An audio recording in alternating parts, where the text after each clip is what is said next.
जय हिंद सभी बच्चों का। कैसे हैं आप लोग? उम्मीद करते हैं आप लोग बहुत ही बेहतर होंगे और आपकी तैयारी बेहतर चल रही होगी। आज हमारा कंप्यूटर क्लास का दूसरा क्लास है। कितना क्लास है मेरे प्यारे बच्चों? आज कंप्यूटर क्लास का सेकेंड क्लास है, जो कि हम लोग टारगेट के रूप में लेके चल रहे हैं। Bihar Beltron, UP police, civil court, तमाम ऐसे एग्जाम जिसमें कंप्यूटर से संबंधित प्रश्न पूछे जाते हैं, और हम सभी प्रश्नों का PYQ के रूप में काफ़ी विश्लेषण करने के बाद कंटेंट बनाते हैं कि कौन से क्वेश्चन कौन से ईयर में कहाँ से पूछे गए हैं, किस किस से सवाल पूछ चुके हैं और कहाँ से आने वाले हैं। संभावित प्रश्न भी आप लोग के बीच लाने का प्रयत्न करेंगे। लेकिन अभी फिलहाल मैंने अगले क्लास में दिखाया था बेल्ट्रॉन के लिए जो हम टारगेट कर रहे थे, विशेष रूप से बिहार बेल्ट्रॉन, उसके तहत मैंने सिलेबस की सारी जानकारी दी थी पहले वाली वीडियो में। और आज मैं इसी जानकारी को आगे बढ़ाते हुए हम नेक्स्ट क्लास की ओर देखेंगे। सबसे पहले जानना बेहद ज़रूरी हो जाता है मेरे भाई बहन लोग कि कंप्यूटर क्या है। हम जिसके बारे में पढ़ रहे हैं और उसके बारे में ही ना जाने तो फिर बहुत ही शर्मिंदा की बात है कि हम कंप्यूटर पढ़ रहे हैं और कंप्यूटर क्या है, कंप्यूटर से क्या होता है, अगर यही नहीं जाने तो फिर हमारा पढ़ने का कोई ये मतलब नहीं रहेगा। ठीक है, तो हमारे लिए जानना बेहद ज़रूरी हो जाता है कि कंप्यूटर क्या है। कंप्यूटर एक इलेक्ट्रॉनिक उपकरण है। क्या है मेरे प्यारे बच्चों? कंप्यूटर एक इलेक्ट्रॉनिक उपकरण है जो डेटा को संग्रहित करने में, संसाधित करने में और प्रस्तुत करने में मदद करता है। जो डेटा को संग्रहित करने में यानी स्टोरेज करने में, संसाधित करने में यानी संसाधन के रूप में रखने में और प्रस्तुत करने में मदद करता है। आगे नेक्स्ट है कि सूचना एवं संचार प्रौद्योगिकी के माध्यम से लोगों को काम करने में भी मदद करती है, उसी को कंप्यूटर कहा जाता है।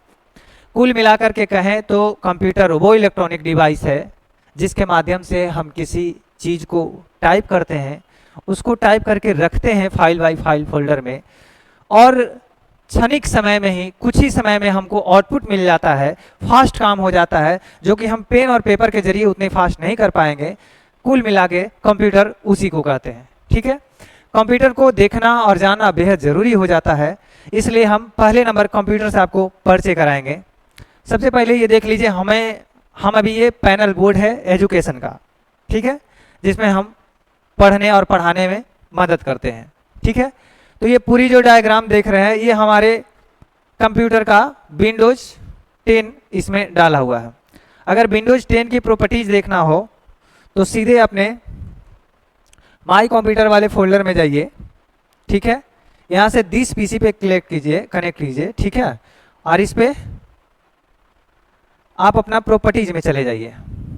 आपकी पूरी कंप्यूटर के बारे में ब्यौरा यहाँ पे मिल जाएगा। About your PC monitored and protected. ठीक है, इसमें जो हमारा कितना क्या है, प्रोसेसर कितना है, 11 जनरेशन का इंटेल का लगा हुआ प्रोसेसर है। ठीक है, 8 GB रैम लगा हुआ है। तमाम ऐसी जानकारी, 64 बिट का ये ऑपरेटिंग सिस्टम इंस्टॉल है इसमें। 64 बिट और दो बिट का आता है, एक 32 बिट और एक 64 बिट। ठीक है, तो अभी जो जनरेशन के हिसाब से 64 बिट बहुत ही बेहतर कंप्यूटर होता है। ठीक है, इसमें आप रीनेम कंप्यूटर को कर सकते हैं। विंडोज का यहाँ पे विंडोज 10 होम इंस्टॉल है। क्या है मेरे प्यारे भाई? होम इंस्टॉल है। ठीक है, ये इतना डेट का सारा डेट, मतलब आपको पूरी जानकारी मिल जाएगी कि रैम कितना है, रोम कितना है, इसमें प्रोसेसर कितना है, कौन से जनरेशन का हमें और कौन से विंडोज अपडेट किए हुए हम। ठीक है, तो ये हुआ हमारे बेसिक जानकारी जो कंप्यूटर के लिए बेहद महत्वपूर्ण हो जाता है कि हम जिस कंप्यूटर पे पढ़ रहे हैं उस पर क्या क्या है।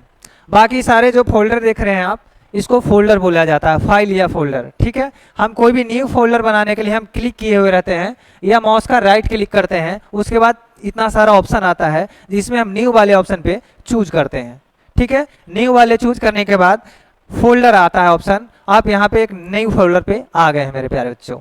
ठीक है, अगर इसको हमको रीनेम करना है तो इसी को क्लिक करके रीनेम पे क्लिक करेंगे और यहाँ से कीबोर्ड ले लेंगे। ठीक है, यहाँ से कीबोर्ड लेने के बाद मान लिया जाए लिख रहे हैं हर्ष। ठीक है, या फिर लिख रहे हैं अपने एजुकेशन सेंटर का नाम लिख रहे हैं।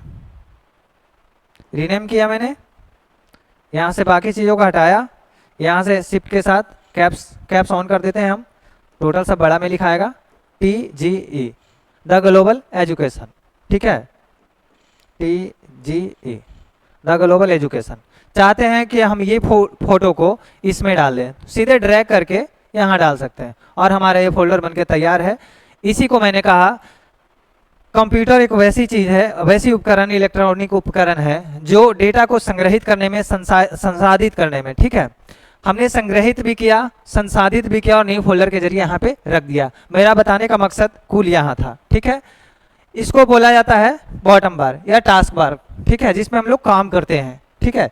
इस बार में जितने सारी सिस्टम दिख रहे हैं आपको, इसमें नोट जो खुला हुआ है, ये टाइपिंग वाले खुला हुआ है, फोल्डर खुला हुआ है, सारी चीज़ें जो देख रहे हैं आप ये टास्क बार के अंदर देख रहे हैं। इसको बोला जाता है होम, ठीक है। होम में आपको बहुत सारे मिल जाएंगे, सेटिंग मिल जाएंगे, सेटिंग में आप आइएगा तो इतना सारी चीज़ मिल जाएंगे, ठीक है। और इधर एक्टिविटी सारी चीज़ को देखने को, इसको बोलते हैं रनिंग कमांड। इसी में किसी भी चीज़ को सर्च मार सकते हैं हम लोग, ठीक है। तो ये आपकी बेसिक नॉलेज होनी बहुत ज़रूरी है कंप्यूटर के लिए कि कंप्यूटर है क्या और कंप्यूटर से क्या कर सकते हैं हम और कंप्यूटर कैसे चलाया जा सकता है। यहाँ से अगर इसको हमको ऑफ करना होता है तो सीधे इस पर क्लिक करेंगे, यहाँ से रीस्टार्ट कर सकते हैं या शट डाउन कर सकते हैं, ठीक है। रीस्टार्ट करेंगे, कंप्यूटर फिर से ऑफ होगा और फिर से खुद ही ओपन हो जाएगा, लेकिन शट डाउन करने के बाद फिर ये ओपन नहीं होने वाला है जब तक आप नहीं चाहोगे, ठीक है। तो चलिए आगे की ओर देखते हैं। अब हम PPT अपने पैनल पे आते हैं। इंग्लिश में पढ़ लें इसको तो व्हाट इज कंप्यूटर, ठीक है। Computer is an electronic device that storage, ठीक है, processor and present data. It helps people to work through information and communication technology, ठीक है। आगे की ओर देखते हैं हम। कंप्यूटर के घटक क्या हैं? Computer components, computer of components. Computer के घटक क्या क्या हैं? जिसमें हार्डवेयर आते हैं, ठीक है। The physical component of a computer, ये क्या है? हार्डवेयर पार्ट क्या है? सबसे पहले प्यारे बच्चों थोड़ा कमेंट देख लूं मैं। काफी बच्चों लाइव हैं। सर हार्डवेयर सॉफ्टवेयर में अभी तक समझ में नहीं आया हमको। अरे बताया कब है कि अभी समझ में आ गया? अभी तो खोले ही हैं हम। चलिए ठीक है। बच्चों का डिमांड है कि सर हार्डवेयर और सॉफ्टवेयर कहते किसको हैं? तो सॉफ्टवेयर पार्ट वो होते हैं जो आप केवल उसे महसूस कर सकते हैं, उस पर काम कर सकते हैं, आउटपुट मिल सकता है, ठीक है। लेकिन हार्डवेयर को हम लोग छू सकते हैं, ठीक है। जो भी अगर ये है तो ये हमारे हार्डवेयर है, ठीक है। पेन क्या है प्यारे बच्चों? हार्डवेयर है। ये जो देख रहे हैं ये भी हार्डवेयर है, ये भी हार्डवेयर है, ठीक है। लेकिन इसमें जो प्रोसेसिंग होकर काम हो रहा है, जितने भी सॉफ्टवेयर है, जिसको मोबाइल में एप्लीकेशन बोलते हैं, वही सॉफ्टवेयर होता है, ठीक है। मोबाइल में एप्लीकेशन के रूप में होता है और कंप्यूटर में सॉफ्टवेयर के रूप में होता है, तो उसको सॉफ्टवेयर कहते हैं और इसको हार्डवेयर कहते हैं। कि जो पार्ट को हम छू करके महसूस कर सकते हैं, ठीक है, जैसे कीबोर्ड हार्डवेयर हो गया, माउस हार्डवेयर हो गया, पेन हार्डवेयर हो गया, मॉनिटर हार्डवेयर हो गया, ये सारे हार्डवेयर के पार्ट हैं। कंप्यूटर के भौतिक घटक जैसे प्रोसेसर, मेमोरी, स्टोरेज उपकरण और इनपुट आउटपुट डिवाइस को ही हम लोग हार्डवेयर कहते हैं, ठीक है। आगे है कि सॉफ्टवेयर किसे कहते हैं? कंप्यूटर को कार्य करने के लिए निर्देश देने वाले प्रोग्राम एवं एप्लीकेशन को ही सॉफ्टवेयर कहा जाता है। अभी क्या बताया मैंने? एप्लीकेशन को ही सॉफ्टवेयर कहा जाता है। मोबाइल में एप्लीकेशन के माध्यम में देख सकते हैं और कंप्यूटर में सॉफ्टवेयर के माध्यम से देख सकते हैं। डेटा किसे कहते हैं? बहुत लोग के मन में सवाल है कि सर डेटा क्या होता है, डेटा किसे कहते हैं? तो डेटा हम कंप्यूटर में संग्रहित और प्रसंस्कृत जानकारी और सूचनाओं को डेटा कहते हैं। जैसे कि एग्जाम्पल में मैं बता दूं, मुझे कुछ यहाँ पे लिखना है, ठीक है, हम लिख दिए कंप्यूटर, ठीक है। कंप्यूटर में बोल दिए कि हमको 3 सॉफ्टवेयर की काम है। वीडियो के लिए PR Pro, ठीक है, और फोटो के लिए फोटोशॉप, शॉर्ट में कहें तो PS, ठीक है, और थर्ड हमको चाहिए ऑनलाइन कैनवा, ठीक है। ये जो हम सेव करके रखेंगे, मान लिया जाए इसको हम यहाँ से सेव करते हैं, एक्सपोर्ट किए और सेव कर दिए, तो ये जो स्टोर होगा इसी को हम लोग डेटा कहेंगे। ये क्या है मेरे प्यारे भाई? कंप्यूटर प्रो और पीएस कैनवा जो सारी चीज़ें लिखे ये हमारा डेटा है, एक सूचना है, जो सूचना को हम सेव करके स्टोरेज में रख सकते हैं। स्टोरेज क्या होता है? तो स्टोरेज आप अपने मोबाइल में जो मेमोरी कार्ड लगाते हैं, आप जो मोबाइल लेते समय बोलता है कि रैम इतना है और स्टोरेज इसका इतना है, ठीक है, तो वही स्टोरेज। स्टोरेज एक ये होता है, स्टोरेज एक रखने की जगह होता है, ठीक है, जैसे गोदाम में दाल चावल रखा जाता है उसी प्रकार से स्टोरेज में स्टोर करके हम लोग किसी भी डाटा को कंप्यूटर में रख सकते हैं, ठीक है, उसी को स्टोरेज कहा जाता है। उसका हम लोग चिप भी बोलते हैं, मेमोरी कार्ड भी बोलते हैं, एसएसडी कार्ड बोलते हैं, एचडीडी बोलते हैं, ठीक है, hard drive disk, soft drive disk, सारे चीज डिस्क के अंदर भी हम लोग डेटा को संग्रहित करके रख सकते हैं, ठीक है। तो कंप्यूटर में संग्रहित और प्रसंस्कृत जानकारी और सूचनाओं को ही डेटा कहा जाता है। अब हम देख लेंगे कि कंप्यूटर की संरचनाएं क्या क्या है, कैसे कैसे कंप्यूटर वर्क करता है और किस किस सिस्टम से लगे होते हैं और कनेक्ट होते हैं। एक संरचना के माध्यम से हम दिखाएंगे कि कंप्यूटर की संरचना है।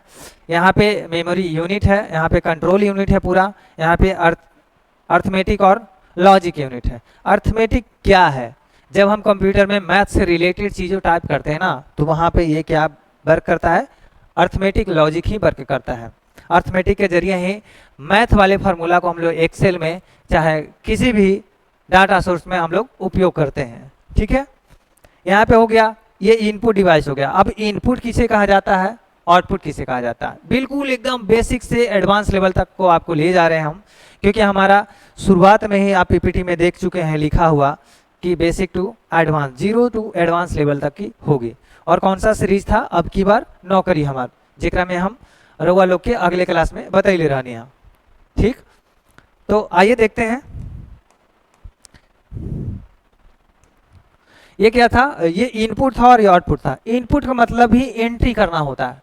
हम कुछ भी चीज को लिख रहे हैं, जैसे यहाँ पे हम पेज को आगे बढ़ाए, ठीक है, ये मैंने इसको इनपुट दिया, ठीक है, पेज को पीछे किए, ये हमें आउटपुट दे दिया। जैसे इनपुट दिए तुरंत आउटपुट दे रहा है। इनपुट हम दे रहे हैं, आउटपुट मेरा कंप्यूटर दे रहा है।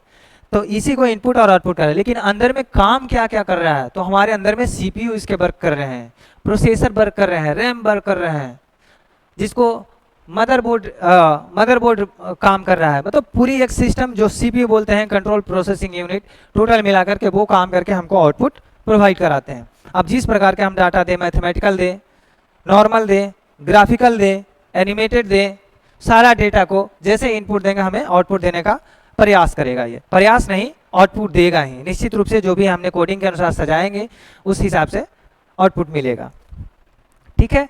अब अगला क्या है कि कंप्यूटर के कई प्रकार होते हैं। दरअसल बात है कंप्यूटर एक प्रकार की होने भी नहीं चाहिए, उसमें भी कई प्रकार होनी चाहिए। तो कंप्यूटर का पहला प्रकार जो है डेस्कटॉप कंप्यूटर होता है। जो हम लोग, डेस्कटॉप का मतलब ही होता है डेस्क, जिसे हम टेबल पे रख सकते हैं, ठीक है। अपने किसी भी एक टेबल बना करके ऑफिस में जो देखते हैं टेबल पे रख सकते हैं, उसी को डेस्कटॉप कहते हैं, जिसको हाथ में ले जाके इधर उधर नहीं रख सकते हैं, ठीक है, वो है डेस्कटॉप कंप्यूटर। ये बड़े आकार के कंप्यूटर होते हैं जो मुख्य रूप से एक अस्थायी स्थान पर रखे जाते हैं। प्यारे भाई, ये डेस्कटॉप कंप्यूटर कुल मिला के ये है कि जो भी हम लोग घरेलू काम के लिए या ऑफिशियल वर्क के लिए यूज करते हैं, कहीं उसको उठा बैठा के नहीं ले जा सकते हैं, एक जगह कहीं स्टेबल करके रख दिए, उसी को हम लोग डेस्कटॉप कंप्यूटर कहा जाता है, ठीक है। अब लैपटॉप, बहुत लोग को सवाल मन में ये था कि सर डेस्कटॉप तो कहीं नहीं ले जा सकते हैं, कहीं ले जाने वाली भी तो कोई कंप्यूटर होगी ना, तो कहीं ले जाने वाली जो कंप्यूटर होगी वो लैपटॉप होगी, ठीक है। तो ये है पोर्टेबल कंप्यूटर होते हैं जो आसानी से लिया जा, कहीं भी लेके जाया जा सकता है, इस्तेमाल किए जा सकते हैं, ठीक है। बहुत ही आसानी से अपना बैग में भी डाल दिए, हाथ में भी लेके चल दिए। तो ये लैपटॉप की ये खासियत है कि सारी कंप्यूटर वाली सिस्टम आपको एक हाथ में कहीं भी आप ले जा करके यूज कर सकते हैं। बस ट्रेवलिंग में, ट्रेन ट्रेवलिंग में, कहीं टूरिस्ट करने जा रहे हैं वहाँ लेके जा रहे हैं, ऑफिस जा रहे हैं वहाँ लेके जा रहे हैं, तो ये काम आप लैपटॉप के जरिए कर सकते हैं। तीसरा होता है कि टैबलेट कंप्यूटर।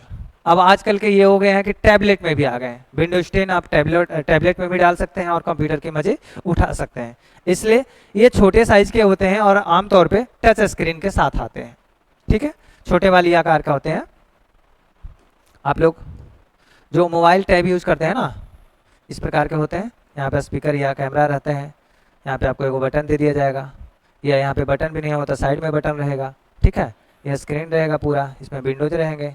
ठीक है, तो ये टैबलेट का भी प्रकार कंप्यूटर का होता है। आगे है स्मार्टफोन।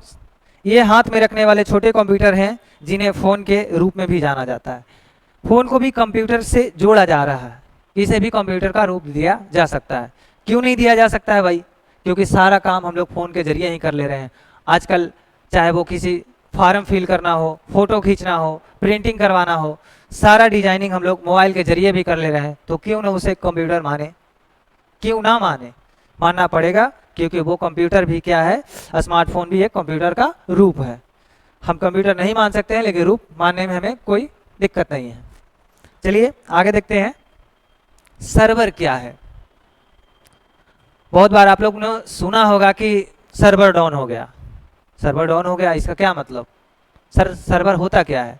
जब हमें जानकारी नहीं थी मेरे भाई, मैं बता दूं कि सर्वर का मतलब हम समझते थे नेटवर्क। ठीक है, जो डाटा हम लोग को चलता है, मोबाइल चलाते हैं, नेटवर्क स्लो चल रहा था, हम लोग सोचते थे कि सर्वर डाउन हो गया। दरअसल बात सर्वर उससे नहीं है। सर्वर एक स्टोरेज होता है। जो मैंने मेमोरी कार्ड, चिप्स वगैरह बताया ना, उसी प्रकार से बहुत बड़े बड़े सर्वर होते हैं। कुछ हम सर्वर का फिगर दिखा देते हैं आपको क्रोम से खोल के। Just wait few minutes.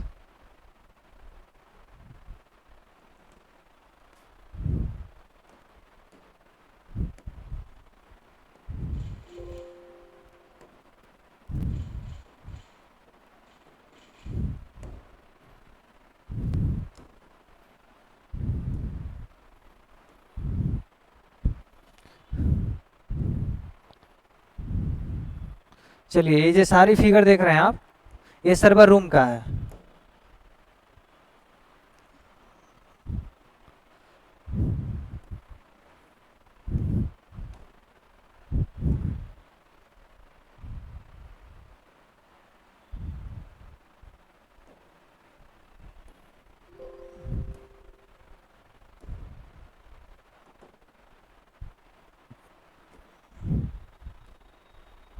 चलिए देख लेते हैं। ये जो आप देख रहे हैं, ये सर्वर है। ठीक है, इसमें ये काम कर रही हैं लेडीज, जो यहाँ की इंजीनियर होंगी, और ये सर्वर रूम है टोटल। ठीक है, इसमें स्टोरेज रखा जाता है। जो भी हम लोग एप्लीकेशन के माध्यम से पढ़ रहे हैं, पूरे दुनिया में जो बिजनेस का डाटा चल रहा है, वो डाटा आखिर कहाँ रहता होगा? इतनी सारी लेबर की डाटा, इतने सारे फैक्ट्री की काम, इतने सारे कपड़ा उद्योग की काम, सारा चीज़ को जो लिखा पढ़ी नेट पे होता है, वो कहाँ रहता होगा? तो वो यही सर्वर में रहता है। ठीक है, सर्वर को परचेज किया जा सकता है, पर्सनली सर्वर खरीद सकते हैं आप छोटे माध्यम में, लेकिन बड़े माध्यम में आपको रखना है। जैसे अभी एपेक्स का सर्वर होता है, अमेजॉन का सर्वर होता है, AWS का होता है, बहुत सारे सर्वर ऐसे कंपनी हैं जो सर्वर अपना लगा बैठे हैं। ठीक है, उस सर्वर के जरिए आप अपना जगह वहाँ पे खरीद सकते हैं कि हमको इतना स्टोरेज का सर्वर चाहिए। उस हिसाब से आप सर्वर को परचेज करके अपना काम में यूज कर सकते हैं। ठीक है, ये सारे सर्वर रूम है। सर्वर में देखिए यहाँ पे निकाल रहे हैं सर्वर को। ठीक है, ये सर्वर ये एक तरीका से चिप होता है। ठीक है, बड़ा आकार का स्टोरेज होता है। ओके, तो उम्मीद करते हैं कि आप लोग स्टोरेज को बेहतर तरीके से समझ गए होंगे। सर्वर क्या है? ठीक है, ये शक्तिशाली कंप्यूटर होते हैं जो नेटवर्क के लिए जानकारी को संचित करते हैं और सेवाएं प्रदान करते हैं। वही हुआ कि जो स्टोरेज करके भी रखते हैं, जानकारी को सेव करके रखते हैं, और जो हम लोग पूछते हैं गूगल से कि ये क्या है, कंप्यूटर क्या है, तो जो आउटपुट हमको दे रहा है, अभी जैसे हमने पूछा सर्वर फोटो दिखाइए, तो वो कहाँ सेव है? वो सब सर्वर में सेव है। ठीक है, और वही आउटपुट हमको यहाँ पे दे रहे हैं। तो इसलिए अब उम्मीद करते हैं कि सर्वर में आप लोगों को कोई दिक्कत तकलीफ नहीं हुआ होगा। हम बेसिक जानकारी इसलिए दे रहे हैं कि ताकि आगामी आने वाला जो भी हम क्वेश्चन सेट करने वाले हैं, लगभग प्रश्न हम यहाँ से भी कुछ प्रश्न उठाएंगे और क्वेश्चन आपको बताना होगा, नहीं तो यहीं से पेन चलाएंगे। ठीक है, चलिए आइए, बुरा मत मानिएगा, हम पेन नहीं चलाने वाले हैं और आपके पास जाने वाला भी नहीं है। ओके, चलिए आइए। गेमिंग कंसोल क्या होता है? गेमिंग कंसोल ये विशेष रूप से वीडियो गेम्स के लिए डिजाइन किए गए कंप्यूटर होते हैं। बहुत सारे गेम के शौकीन लोग होते हैं। जैसे कुछ दिन पहले पबजी का दौर था, टिकटॉक का दौर था, टिकटॉक तो खैर ये सब सोशल मीडिया रील्स था, लेकिन पबजी था, ठीक है। फ्री फायर अभी भी यूज कर रहे हैं लोग, काफ़ी लोग अभी, इसके चलते कितने हानि हुआ, और भारत सरकार ने कुल मिलाकर इसको बैन करने का प्रयास किया। लेकिन आजकल के वीपीएन का ज़माना है, और वीपीएन लगा करके आप कुछ भी अनलीगल चीज़ को भी यूज कर सकते हैं, ठीक है। तो आपकी जानकारी के लिए भी बता दूं कि अभी भी पबजी चला सकते हैं आप वीपीएन लगा करके, लेकिन गलत चीज़ है, वीपीएन सिक्योर चीज़ नहीं होते हैं, और वीपीएन के लिए कुछ अलग अलग प्रकार की कामें किया जा सकता है, जो कि आप इलीगल तौर पे काम कीजिएगा, ठीक है। तो हम सलाह नहीं देंगे कि आप लोग वीपीएन लगा करके कोई भी चीज़ को ये काम कीजिए। वीपीएन कोई अच्छा काम करने के लिए है तो वीपीएन लगाइए, बेहतर होगा। तो ये गेमिंग कंसोल है जो ये विशेष रूप से वीडियो गेम्स के लिए डिजाइन किए जाते हैं, ठीक है, वो भी कंप्यूटर होता है। अब एम्बेडेड कंप्यूटर क्या है? एम्बेडेड कंप्यूटर जो ये छोटे कंप्यूटर होते हैं जो अन्य उपकरणों से संगठित होते हैं, जैसे कि मोबाइल फोन, गाड़ियां और इलेक्ट्रॉनिक उपकरण होते हैं, ठीक है। चलिए, कंप्यूटर के कई फायदे हैं, यहाँ कुछ मुख्य फायदों को आप लोग को हम दिखाएंगे कि तेजी और क्षमता, तेजी और दक्षता या क्षमता कह सकते हैं। कंप्यूटर काम को तेजी करने में सक्षम होते हैं और मानव त्रुटियों को कम करते हैं। अभी जो पहला सवाल मैंने किया था कि कंप्यूटर हमको क्यों पढ़ना चाहिए और कंप्यूटर से हम क्यों काम करेंगे, हम तो पेन पेपर से भी काम कर सकते हैं। पहले भी तो डेटा सब लिखाता था ना, डायरी मेंटेन होता था, लेकिन अब डायरी को कम प्रयोग क्यों किया जा रहा है?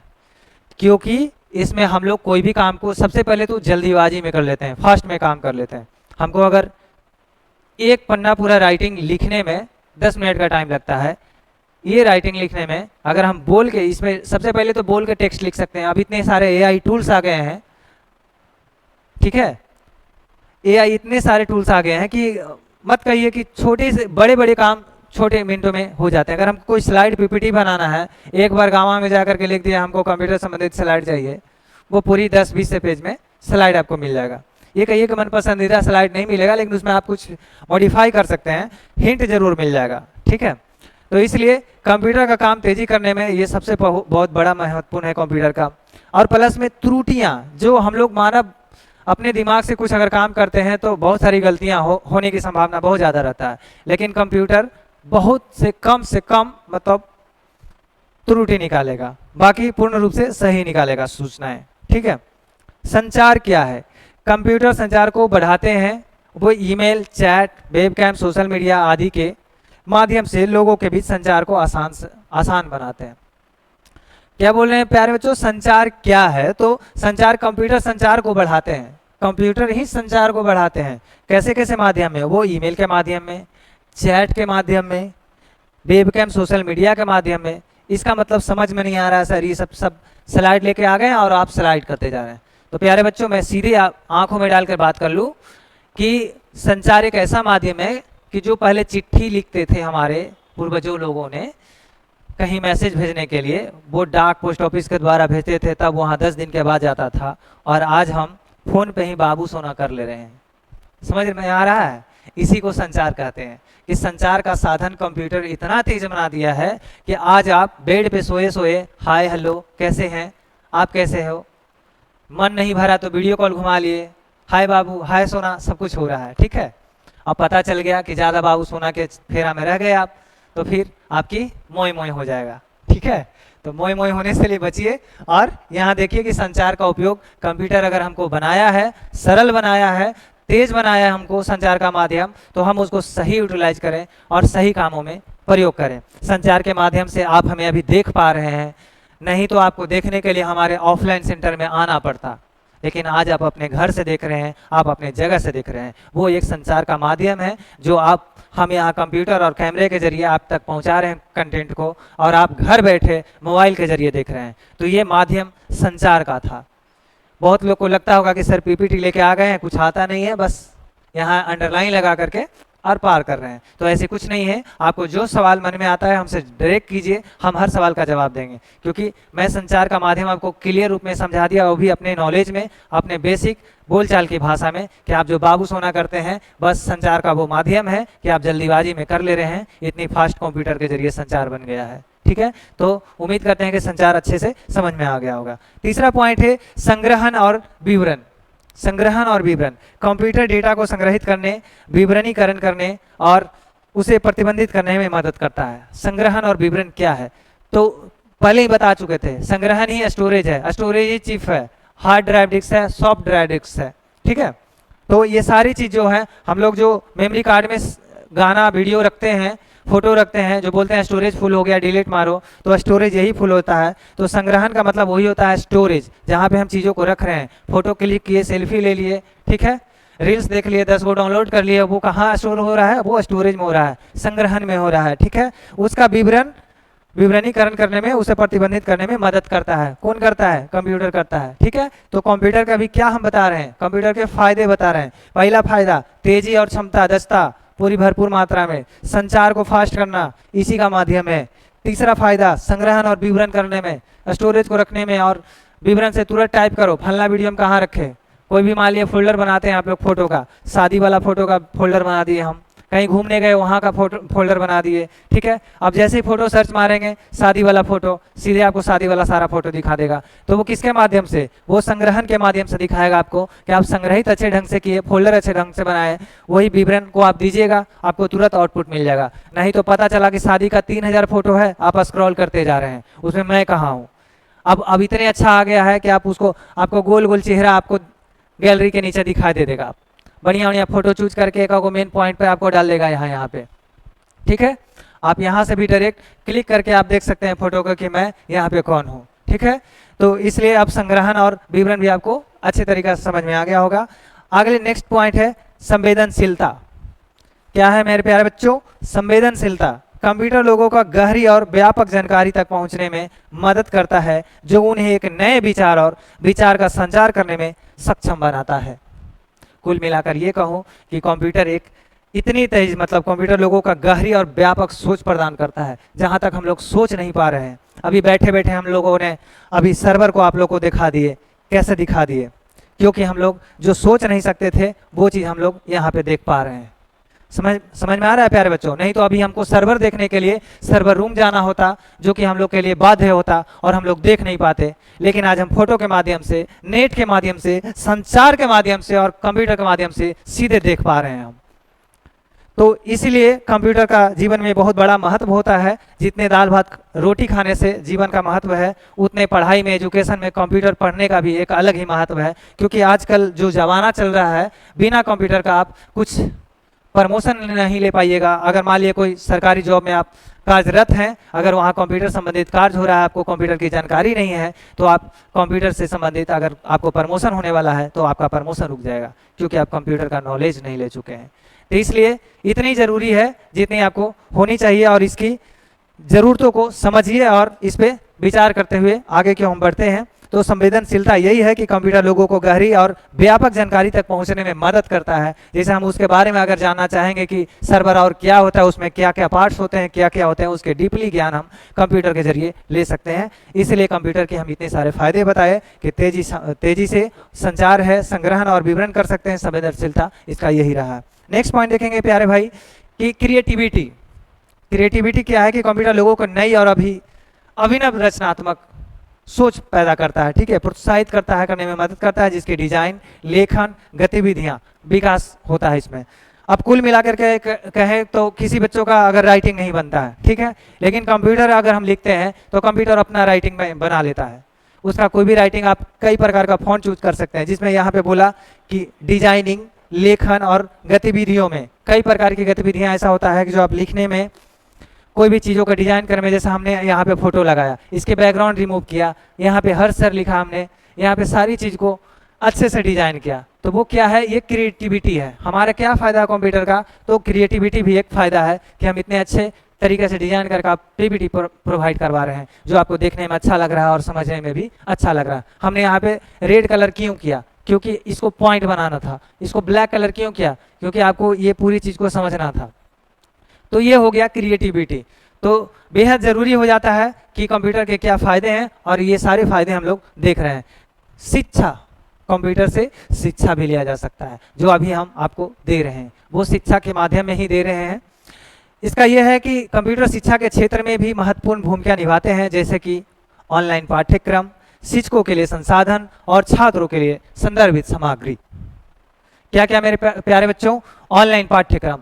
जैसा कि आप हमें ऑनलाइन पाठ्यक्रम के जरिए आप मुझे देख रहे हैं और आप हमसे इतनी सारी जानकारियां प्राप्त कर रहे हैं, तो ये शिक्षा का सबसे बड़ा रूप है। दूसरी है शिक्षकों के लिए संसाधन। मान लिया जाए हमें कोई कंटेंट नहीं मिल पा रहा है, ठीक है, अब मुझे यहाँ पे कंप्यूटर का फिगर लगाना है, जैसा कि हमने पिछले पीपीटी के जरिए देखा था।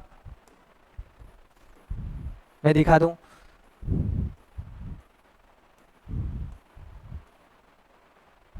अब जैसे कि मैंने ये कंप्यूटर लगाया था, ठीक है, तो हम कंप्यूटर कैसे लगा बैठे, कंप्यूटर के जरिए ही कंप्यूटर को हम लगा बैठे इसे, ठीक है। हमने चीज़ों को खोजा, मुझे लगा कि नहीं इसको बताना चाहिए कि ये मॉनिटर है, ये कीबोर्ड है, ये सीपीयू है, ये एसडीडी है, ये यूपीएस है, ठीक है, ये स्पीकर है, ये माउस है, ये प्रिंटर है, ठीक है। मैंने इस सारे चीज़ों को इसलिए लगाया ताकि आपको बेहतर तरीके से समझ में आए। जो विजुअली चीज़ होता है बच्चों को देख करके बेहतर तरीके से समझ, क्योंकि आप लोग ऑफलाइन में भी है नहीं कि हम आपको कंप्यूटर दिखाएं, आपको प्लग दिखाएं, आपको माउस दिखाएं, इसलिए आपको फिगर के जरिए ही हम दिखा पा रहे हैं। और वो भी क्या फ़ायदा है कंप्यूटर का, इसमें बता रहे हैं कि इसमें क्या शिक्षा के जरिए, जैसे शिक्षकों के लिए संसाधन, हमारे लिए वो संसाधन का काम किया कि हम आप लोग को कंप्यूटर दिखाने में मदद किए, ठीक है।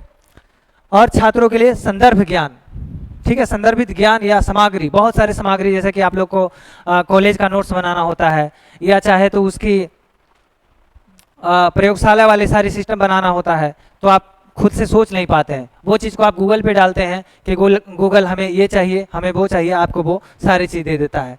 तो उसको छात्रों के लिए और भी बेहतर जानकारी भी प्रदान करता है। ये भी हमारे लिए कंप्यूटर के फायदे हैं। आगे है रोजगार की संभावनाएं, बहुत ही बेहद महत्वपूर्ण टॉपिक है ये, कि आगे जो है रोजगार संभावनाएं क्या है इसमें कंप्यूटर के क्षेत्र में।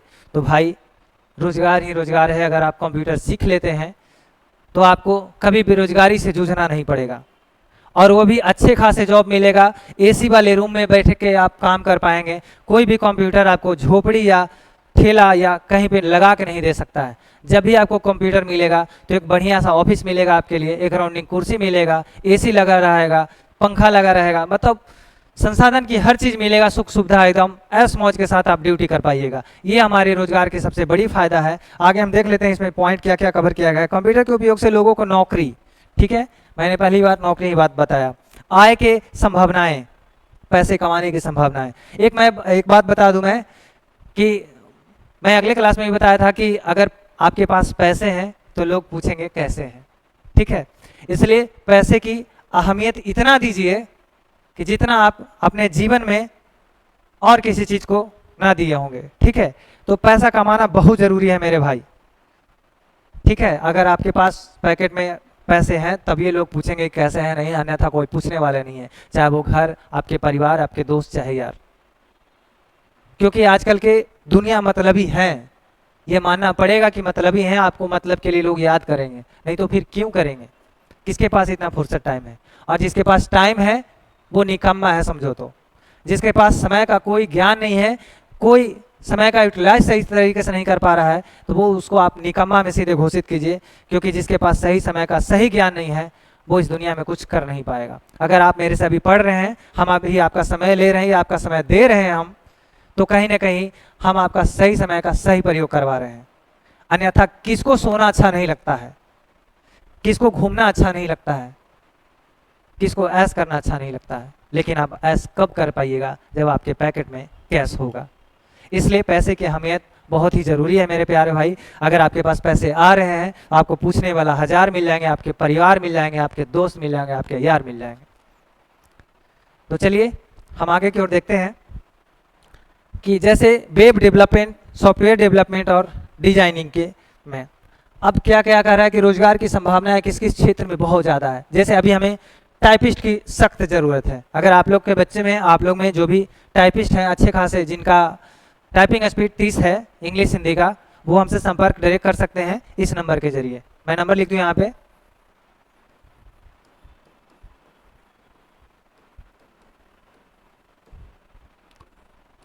चलिए रोजगार मैं आज ही आपको दे देता हूँ। इस नंबर पे आप हमें कांटेक्ट कीजिए और मैं रोजगार देने को तैयार हूँ। अच्छे खासे पेमेंट भी देंगे। काम क्या करना है, बस इस तरीके से पीपीटी और स्लाइड बना रहे हैं आपको, ठीक है। तो जो भी विद्यार्थी, जो भी बच्चे इच्छुक हैं, तो हमसे ये इस नंबर पे संपर्क कर सकते हैं, हम आपकी रोजगार देने को तैयार हैं। मेरे पास पढ़ाई के साथ साथ आपको रोजगार भी देना मेरा कर्तव्य बनता है, और मुझसे जितना बनेगा हम उतना रोजगार देने का प्रयास करेंगे। मेरे पास ट्रेनिंग भी और प्लेसमेंट भी साथ में, और फ्री ऑफ कॉस्ट। इसका फी कितना होगा मैंने शुरू में ही बताया था, कितना फी होगा, तो 0 रुपया होगा, कुछ फीस नहीं चाहिए, ठीक है। लेकिन आपको उसके लिए मैंने बताया था कि गुरु दक्षिणा के रूप के लिए हमें आपको इस लिंक, जो मेरा वीडियो है, कुछ और लोगों तक पहुंचाएं ताकि उसका भी मदद हो पाए, कुछ और लोगों तक भेजें ताकि वो भी हमें जान पाएं, और वो भी उनका ज्ञान मेरे बदौलत कुछ ना कुछ इंक्रीज हो जाए, और वो भी सही मार्ग पे आ जाए। अगर आज भी जो टाइपिस्ट हैं, अगर उनके पास अगर ये आज ही वीडियो जाता, वो मुझे तुरंत कांटेक्ट करते। इसलिए मैं बोलता हूं कि चीज़ों को शेयर कीजिए। शेयर करने में आप लोगों को कोई रुपया पैसा नहीं लगने वाला है, ठीक है। हम ये नहीं कहेंगे कि मेरा कंटेंट अच्छा लगता है आप लाइक कीजिए, सब्सक्राइब कीजिए, नहीं कीजिए, कोई दिक्कत नहीं है मेरे भाई, ठीक है। मैं इतना जरूर जानता हूं कि जो मुझे पसंद करेंगे वो लाइक करेंगे ही, जो हमारे कंटेंट को पसंद करेंगे वो लाइक करेंगे ही, जिनको हमारी ज़रूरत है वो सब्सक्राइब करेंगे ही। तो फिर हमको बोलने से क्या है, कभी भी मांगने से भीख नहीं मिलता है। जो ईमानदार पर्सन होते हैं उसके सिचुएशन, उसकी स्थिति देख करके वो दिया जाता है। तो मांगने से मौत नहीं मिलता है किसी का, मौत के लिए भी संघर्ष करना पड़ता है, ठीक है। उसके लिए कई चरणों से गुजरना पड़ेगा आपको, तभी ये मौत मिलेगा। इतनी आसानी से भी मौत नहीं मिलता है। आप सोच लिए कि अब जीना व्यर्थ लग रहा है, तो आसानी से मौत भी नहीं मिलता, ठीक है। जितनी आसानी से जन्म नहीं होता, उतनी आसानी से आपको मौत भी नहीं मिलता। बाकी कुछ बेहुदा लोग होते हैं जो मौत जबरदस्ती लेना चाहते हैं, तो उनसे क्या हो जाएगा, वो किसके क्या लेके जाएंगे।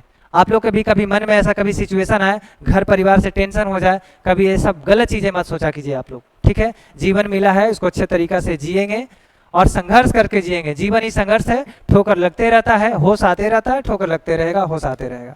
सो प्लीज़ अपनी होश को होशियारी से, समझदारी से काम लीजिए और अपने लक्ष्यों को पूरा कीजिए। यार दुनिया में क्या है, आए हैं कुछ करके जाएंगे, बिना किए हुए तो नहीं जाएंगे, इतना जरूर ठान लो।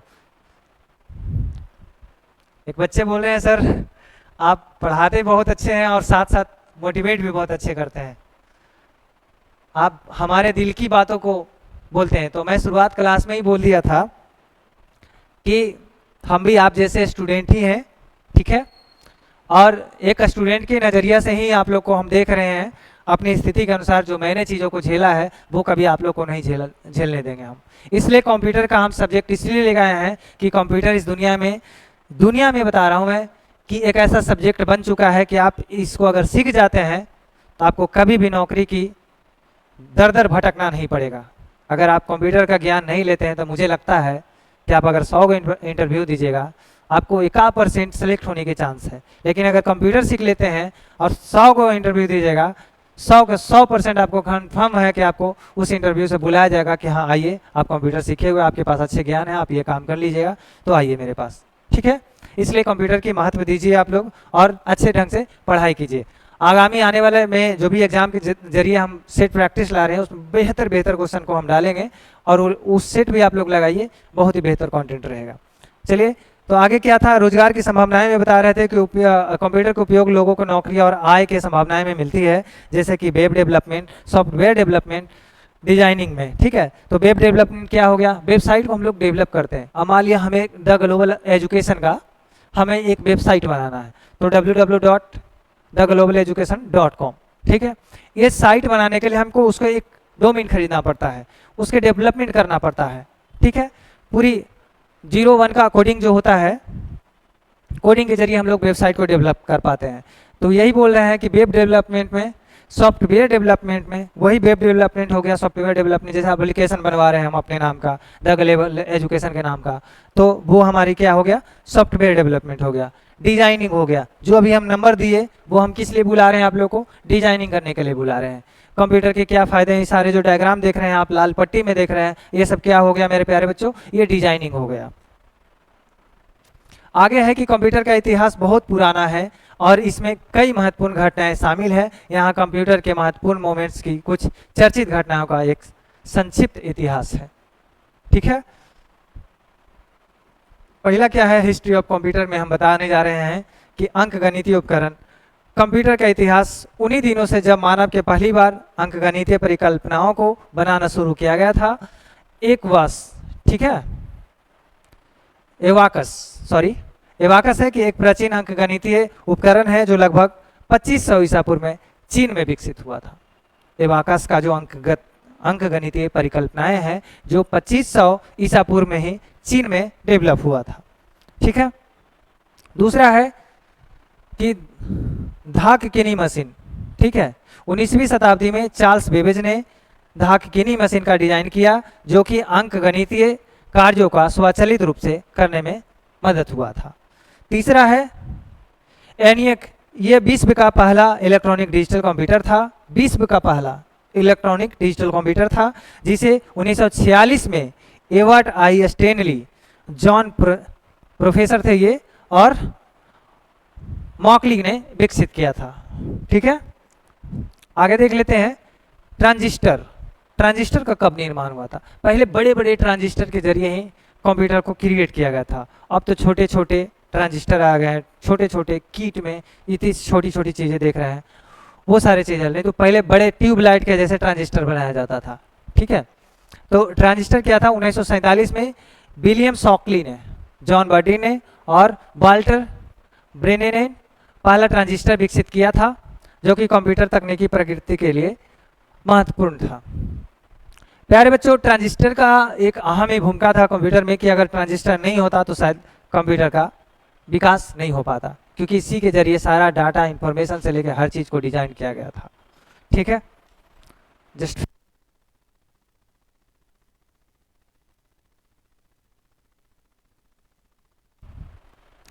ये क्या था? IBM 360 1964 में IBM द्वारा लॉन्च किया गया पहला संगणक परिवार था जिसे संगणक विज्ञान के कई क्षेत्रों के लिए कंप्यूटर उपलब्ध थे।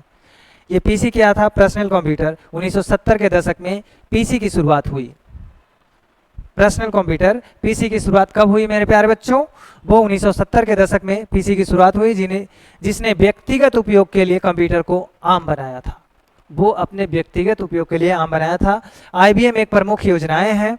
IBM 5150 1981 में लॉन्च किया गया था। ठीक है। इंटरनेट बहुत ही महत्वपूर्ण हो जाता है कि सर इतनी सारी चीज़ें जो है सारे वर्क तो ऑफलाइन नहीं हो पाएंगे। तो बात सही है कि सारे चीज़ ऑफलाइन नहीं हो सकते हैं, इसके लिए ऑनलाइन आना अति आवश्यक हो जाता है। जैसे अभी क्रोम पर हम लोग खोजे, क्या खोजे प्यारे बच्चों? सर्वर खोजे। तो सर्वर किस वजह से खोजे? हम खोजने में कौन सा मदद किया हमें? तो वो हमें इंटरनेट मदद किया। हम इंटरनेट के जरिए एक दूसरे सूचनाएं तक जा पहुंच पा रहे हैं। नहीं तो हमारे जो ऑफलाइन कंप्यूटर में जो भी फाइल फोल्डर में सेव करते हम उसी चीज़ को देख पाते। अन्यथा क्रोम से जो अभी डाटा हम कुछ भी लाना चाहेंगे वो इंटरनेट के जरिए ही लाते हैं। ठीक है। तो इसमें 1960 के दशक में RPA के लाखों संगणक को एक नेटवर्क में जोड़ने के लिए टीम गठित किया गया। उसमें प्रोजेक्ट शुरू किया गया जो बाद में इंटरनेट का रूप जाना गया। कब मेरे प्यारे बच्चों? इस अपडेट याद रखिएगा क्योंकि ये अपडेट हम क्वेश्चन में डालने वाले हैं, इसलिए और क्वेश्चन में अच्छे खासे परफॉर्मेंस देना है। हम उसका डिस्कस भी करेंगे और क्वेश्चन को भी सॉल्व करेंगे। तो ये सारी डेट जो ट्रांजिस्टर कब बना? तो 1947 में बना। IBM 360 कब बना? तो 1964 में बना। PC कब बना? तो 1970 में बना। इसलिए हम डेट को साथ में रखे हैं कि किस साल में कौन से चीज का निर्माण हुआ, ताकि आगामी आने वाले एग्जाम में आप किसी तरीका से फेल ना हो जाए।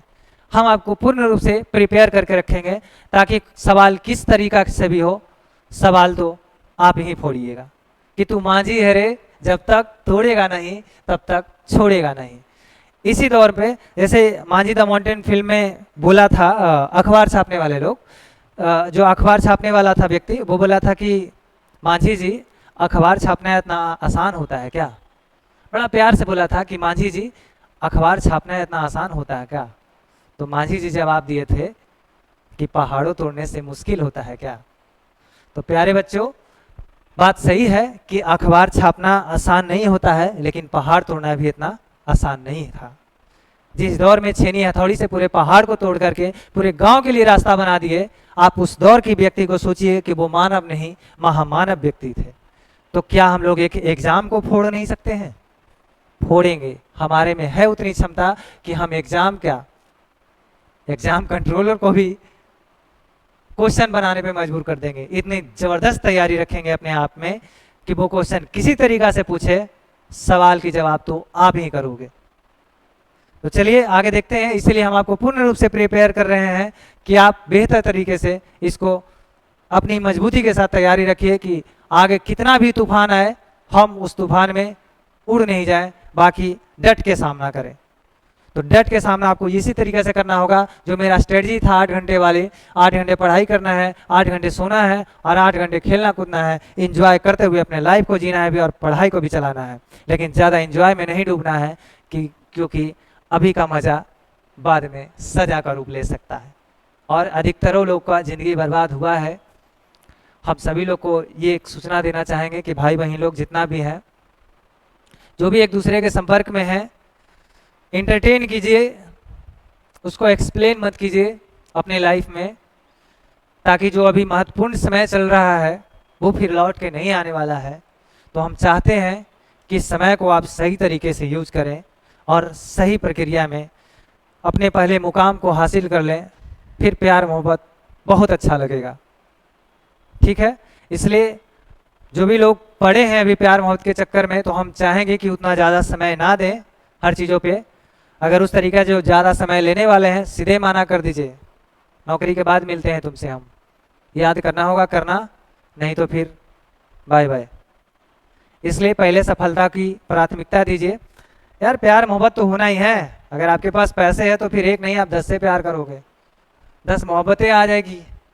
तो चीज़ों को समझिए और ये सारी चीज़ों में टाइम इन्वॉल्व ना करें। दूसरी तीसरी चीज़ जो लत लगने वाली सिस्टम है, रील्स है, इंस्टाग्राम का स्क्रॉल करते जाते हैं आप लोग, क्या मज़ा मिलता है उसमें? कुछ खास है क्या? कभी रील्स के बजाय आप लोग घंटों की क्लास कर लीजिए, किसी भी टीचर का कर लीजिए। मैं कभी ये नहीं बोला हूँ कि जो क्लास कर रहे हैं आप हमसे ही पढ़िए, नहीं, आप किसी भी टीचर से पढ़िए।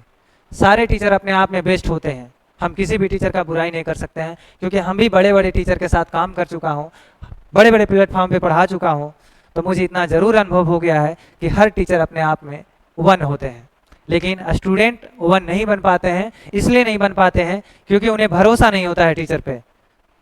अब जैसे हमारे ऊपर किसी का भरोसा नहीं होगा कि इतनी कम उम्र के टीचर हमें क्या पढ़ाएंगे, इससे तो ज़्यादा जानकारी मैं जानता हूँ। हो सकता होगा आप हमसे सीनियर होंगे, आपको हमसे बेहतर जानकारी होगा, लेकिन ये भी बता सकते हैं कि जो जानकारी आपके पास हो आपको समझाने का बेहतर ज्ञान नहीं होगा। जो भी जानकारी हो उससे कहानी हो सकता है ज़्यादा मेरे पास थोड़ा कंटेंट हो सकता है उससे कम कंटेंट हो, लेकिन जितना कंटेंट हो हम बताने का जरूर आपको प्रयास करेंगे। हम ये नहीं समझते हैं कि हम अपने आप में महान टीचर हैं, हमारे पास भरपूर जानकारी है, नहीं, लेकिन जितना जानकारी है पर्याप्त जानकारी है आपको नौकरी दिलाने का।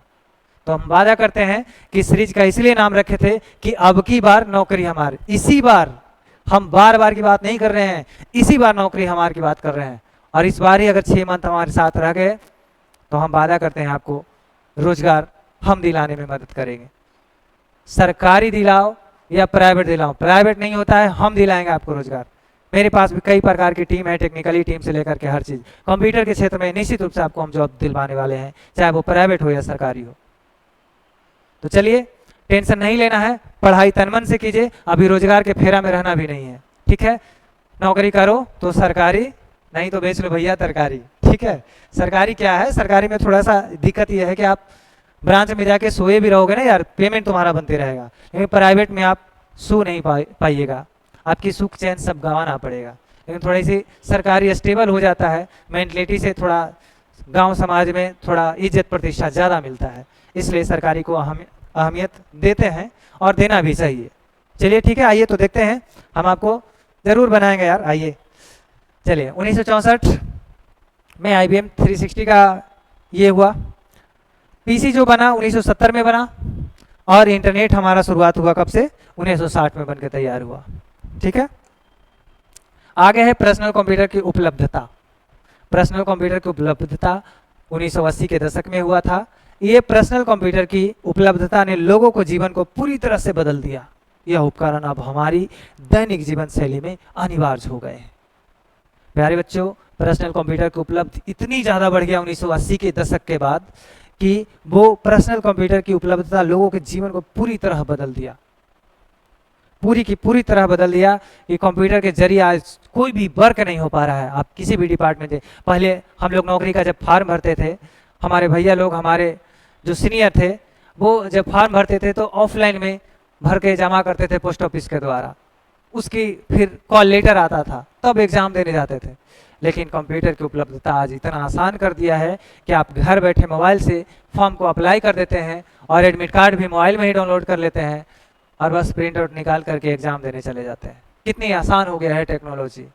तो क्यों ना हम टेक्नोलॉजी के जानो, क्यों ना टेक्नोलॉजी से परिचय हो जाए कि आगामी आने वाले दिन में किसी प्रकार का हमें परेशानी ना हो।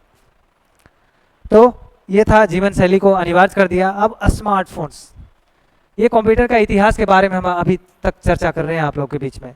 स्मार्टफोन और टैबलेट, 21वीं सदी के आरंभ में स्मार्टफोन और टैबलेट के उपयोग को बढ़ाना हुआ, ठीक है, 21वीं सदी में, ठीक है, जिसने आधुनिक कंप्यूटर के अवसर खोले गए।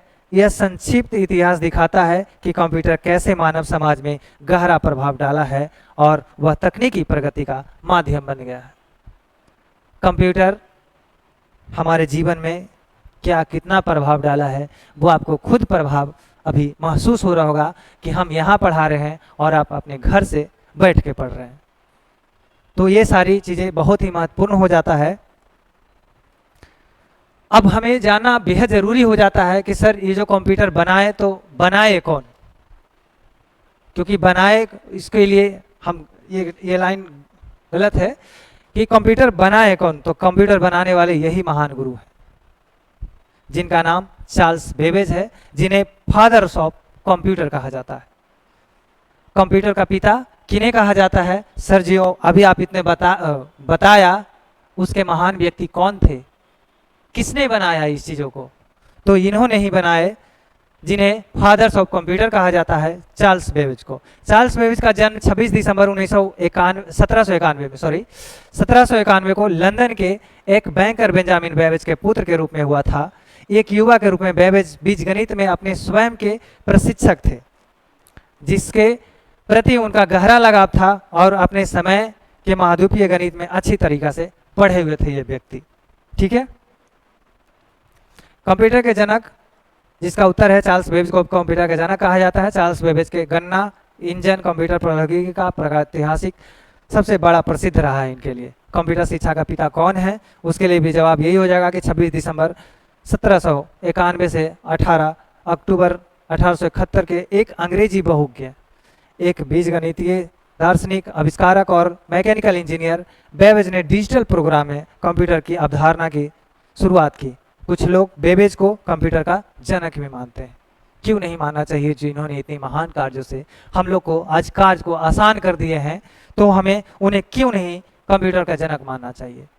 कंप्यूटर का पिता इन्हें इसी वजह से जाना जाता है, ठीक है। कंप्यूटर की खोज कब हुई? दुनिया का सबसे पहला कंप्यूटर मैकेनिकल कंप्यूटर था, जो साल 1822 ईस्वी में चार्ल्स बेबेज ने बनाया था, लेकिन इसका डिजाइन मौजूदा कंप्यूटर की तरह बिल्कुल नहीं दिखता था। साल 1837 में चार्ल्स बेबेज ने पहला जनरल मैकेनिकल कंप्यूटर प्रपोज, जिसका नाम एनालिटिकल इंजन रखा गया था, एनालिटिकल इंजन रखा गया था, ठीक है। भारत में कंप्यूटर कौन लगाया था? तो भारत के पहले डिजिटल कंप्यूटर की बात करें तो वो HEC 2M था, जिसका निर्माण ब्रिटिश ने किया था। इस कंप्यूटर का आयात कर कोलकाता स्थित भारतीय सांख्यिकी संस्थान में 1955 ईस्वी में लगाया था। भारत में कब लगाया मेरे प्यारे बच्चों? डेट याद रखिएगा आप लोग, डेट को कभी भी हम कोई भी क्वेश्चन में डाल सकते हैं, ठीक है। इसलिए कोलकाता स्थित भारतीय सांख्यिकी संस्थान में 1955 ईस्वी में भारत का पहला कंप्यूटर लगाया गया था, जिसका नाम HEC 2M था। विश्व का प्रथम कंप्यूटर का क्या नाम है? तो ENIAC इसका उच्चारित नाम है, ठीक है। Electronic numerical integrated and computer का संक्षिप्त रूप है। यह एक पहला आम उद्देश्य इलेक्ट्रॉनिक कंप्यूटर था, ठीक है।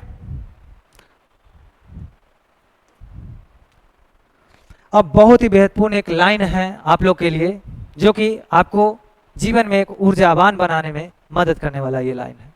मैं इस लाइन को एक बार पढ़ूं कि ये जिंदगी हंसी है, इससे प्यार करो, अभी है रात, सुबह का इंतजार करो। मेरे प्यारे बच्चों कि ये जिंदगी हंसी है, इससे प्यार करो, अभी है रात, तो सुबह का इंतजार करो। वो पल भी आएगा जिसकी ख्वाहिश है तुम्हें, खुद पे रखो भरोसा, प्यार भी आएगा और परिवार भी आएगा। मेरे प्यारे बच्चों, मेरे प्यारे भाई, मेरे प्यारे बहन लोग, मैंने बताया कि ज़िंदगी हंसी है, इससे प्यार करो, ठीक है। अब यह रात सुबह का इंतज़ार करो, वो पल भी आएगा जिसकी ख्वाहिश है तुम्हें, खुद पे रखो भरोसा, प्यार भी आएगा और परिवार भी आएगा। इसलिए आप अपने आप को, खुद का ख्याल रखें, अपने परिवार का ख्याल रखें, अपने गुरुजनों का और अपने बड़े से, अपने माँ पिता का और अपने से बड़े लोगों का सम्मान रखें दिल में।